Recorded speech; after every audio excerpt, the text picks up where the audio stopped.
پتہ ہے انسان کو اپنے بے بس ہونے کا کب پتہ چلتا ہے؟ جب اس پہ آزمائشیں آتی ہیں۔ کبھی کبھی اللہ ہمیں ایسی آزمائشوں میں مبتلا کر دیتا ہے جن کو ہم نظر انداز نہیں کر سکتے، نہ ہی ان سے فرار حاصل کر سکتے ہیں، نہ ان کو دیکھ کے ہم اپنی آنکھیں بند کر سکتے ہیں، اور نہ ہی ان سے بھاگ سکتے ہیں۔ آپ کو اس کا سامنا ہر حال میں کرنا ہوتا ہے۔ وہ چیز آپ کے سامنے ہو رہی ہوتی ہے اور آپ اتنے زیادہ بے بس ہوتے ہیں کہ سوائے اس کو برداشت کرنے کے کچھ نہیں کر سکتے، اور نہ ہم اس کو فکس کر سکتے ہیں، نہ ہی اس کو ختم کر سکتے ہیں۔ یہ ہے انسان کی حقیقت۔ ہماری حقیقت کہ ہم لوگ اللہ اور اس کے فیصلوں کے سامنے کتنے زیادہ بے بس ہوتے ہیں۔ آپ بھی یہی سوچ رہے ہیں کہ بہت گناہ کر لیے ہیں، اللہ کیسے مجھے قبول کرے گا؟ لیکن آپ کو پتہ ہے حضرت جبرائیل علیہ السلام فرماتے ہیں کہ جب فرعون کو اللہ غرق کر رہا تھا تو میں اس کے منہ میں مٹی بھر رہا تھا کہ کہیں وہ معافی نہ مانگ لے اور اللہ کی رحمت جوش میں نہ آ جائے۔ یہ ہے آپ کا اللہ اور یہ ہے آپ کے اللہ کی رحمت۔ تو پھر بتائیں کہ آپ اللہ کی رحمت سے نا امید کیوں ہوتے ہیں؟ اللہ کی رحمت اگر فرعون کے لیے جوش میں آ سکتی ہے تو آپ تو پھر اس کے پیارے بندے ہیں۔ تم بس یقین رکھو اللہ پہ، اور یقین قائم رکھنا اس کا کام ہے۔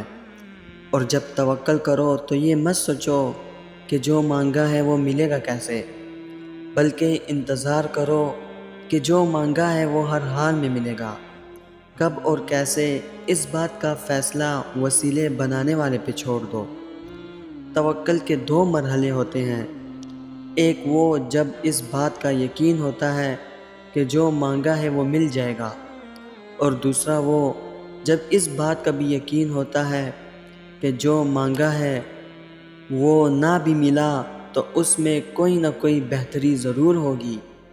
ہم پہلے مرحلے تک تو پہنچ جاتے ہیں، مگر دوسرے مرحلے تک پہنچنے میں بہت وقت لگتا ہے، کیونکہ دل یہ بات نہیں مانتا کہ جو چاہیے وہ نہ ملے، مگر رفتہ رفتہ زندگی سب کچھ سمجھا دیتی ہے، کبھی گرا کر اور کبھی سنبھال کر۔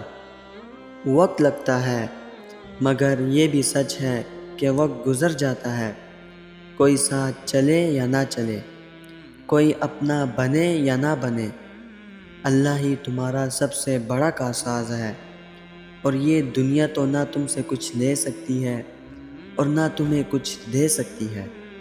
تو تم یہ یقین رکھو، پھر دیکھنا وہ کیسے اس یقین کی ڈور کو کبھی ٹوٹنے نہیں دے گا۔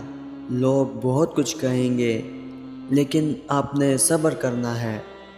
اللہ پاک قرآن مجید میں فرماتا ہے، اور جو دل آزار باتیں یہ لوگ کہتے ہیں ان کو سہتے رہو، اور خوبصورتی سے ان سے کنارہ کش رہو، اور مجھے ان جھٹلانے والوں سے جو دولت مند ہے سمجھ لینے دو، اور ان کو تھوڑی سی مہلت دے دو۔